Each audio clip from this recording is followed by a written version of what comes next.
In this video I'm going to run through the plumbing and the heater and the pump, that sort of thing. Everywhere's different in the world, so I'm just going to quickly show you what I did. These are the two return jets. This is the valve at the bottom of the bottom return and the pipe going up to the top return. Those two boards there are stands for the heater and the pump. Just lubing up the O-rings so that they come apart easier and they last a bit longer. The heater is a 3 kilowatt heater and the pump is a 1/4 horsepower. This is the pipe between the heater and the pump. In this setup the heater comes before the pump, but a lot of the times the heater goes after the pump. Make sure you get the configuration right between your heater and your pump. From the pump the water goes to the filter, which is a 50 square foot filter. From there it goes through another valve which can go to waste or up to the jets. There's 3 jets on the pool and a waterfall, which you'll see shortly. So the jets piping there is all rigid piping. I couldn't get any flexible pipe.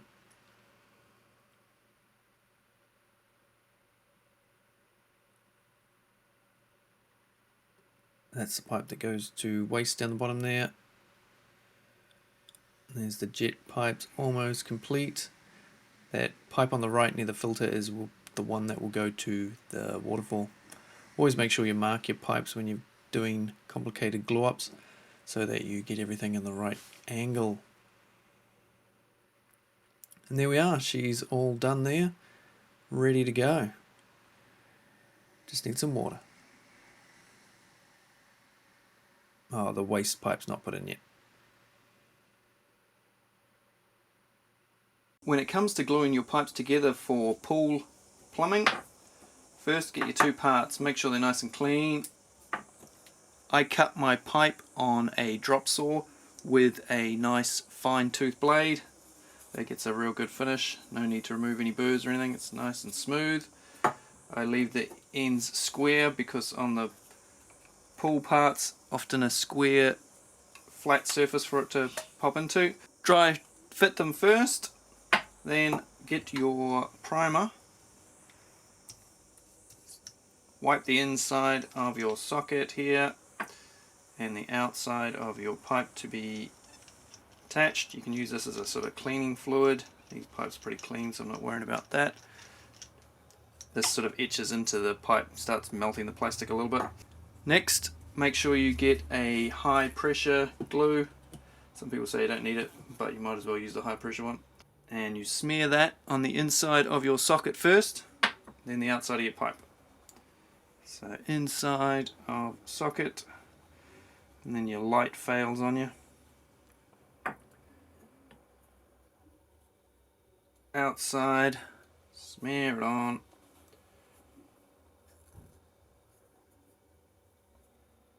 And then stick them together as quickly as you can. Put a bit of pressure on. Get it right in there. When gluing a pipe into one of these pool valves, I like to pull the valve apart and then block off the valve outlet that I am about to glue with some duct tape. So I've got some duct tape in there that I've put in from the inside. That way that will prevent the valve from getting glued stuck and prevent little blobs of glue from preventing the valve to be able to turn all the way around. There is the arrangement of my jets. They're all very close together because the pump box is only pretty small and I don't want to have pipes going around the outside of the tub looking horrible. My wife and I are not into the jets all that much, so we just need them for circulation and getting the water back in and the heat and everything. So hopefully this will do the trick. And if you want jets, that's where you'll sit. I'm also going to have a waterfall type feature somewhere in the middle of the screen now. And I've still got to make the cover for that top suction port there. The time has come to turn on the pump for the first time. I am leaving the jets exposed at the moment, turning off that top suction pipe, just having the water come in the bottom suction pipe and blow back out the jets. Just want to see how powerful they are. But first I will make sure all my valves are in the right direction. So I need to block off this top suction pipe, that valve, That valve there is correct. Water coming through the filter and up the pipe to go back through the jets, and this short little one for my waterfall is turned off. So everything is set. Just need to turn that one. Unfortunately it's just been raining and so there's a bit of water about the place. It's going to be hard to see where leaks are, but we'll just let some water flow through, see if there's any obvious leaks, and then turn her on. And 3, 2, 1, let's turn this puppy on. Woohoo!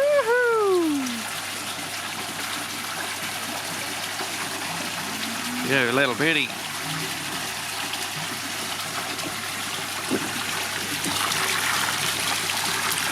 Yay! Exactly what I wanted.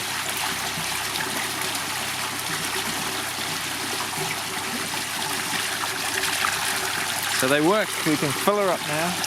Right. Oh, we got a bit of a leak there. Got a surprising little drip on that one. Yeah, a fair bit on that one. Tighten those up.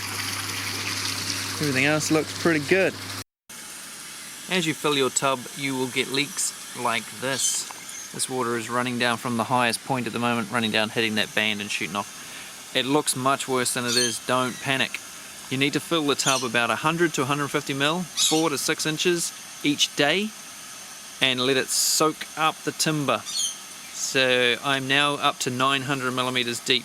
At 700, no problem at all. Once I got past 800, started to leak because it soaks about 4 inches above where you've filled the water level to, 4 to 6 inches. So don't panic, it will come right. By the time it takes it to go down about 50 mil inside the tub, it will have stopped leaking, and then the next day top it up another 150.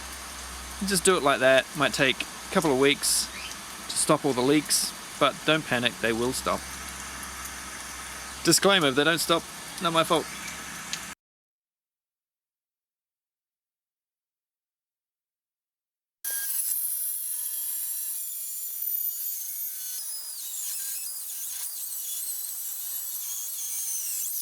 I've marked out my lines as I did with my test. I've got 20 mil here. This is the flange that will have a couple of holes in it to attach it to the tub, and all these are 35 mil. It's 90 millimeters wide and 102 this way vertically. That is just so I can clear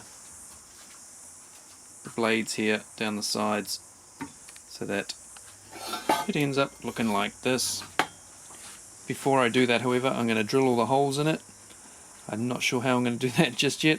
I'm going to make that up sort of as I go along, and I'm not sure how to make an anti-vortex, but hopefully it works. And this big offcut here we will use for the skimmer cover over the top suction port.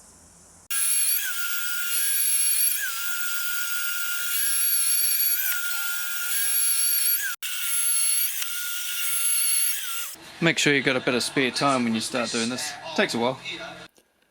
These small holes are 5 mil. These ones I've done around the sides are 8 mil. I haven't done any at the top.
So there you have it. That looks pretty good, I reckon. I'm happy with that. But industrial, much better than the crappy plastic ones. This will last forever. Just need to peel all this stuff out of the inside here. Now I could weld along these fold joints here, but I think I'll leave it open, that way a bit more water can get sucked in, plus I suck at welding. And no one's ever going to see this once it's in position anyway, because it's going to be underneath the seats at the bottom of the pool. So I'll just peel off that stuff, give it a bit of a polish, and we'll be done. We can start filling up the tub.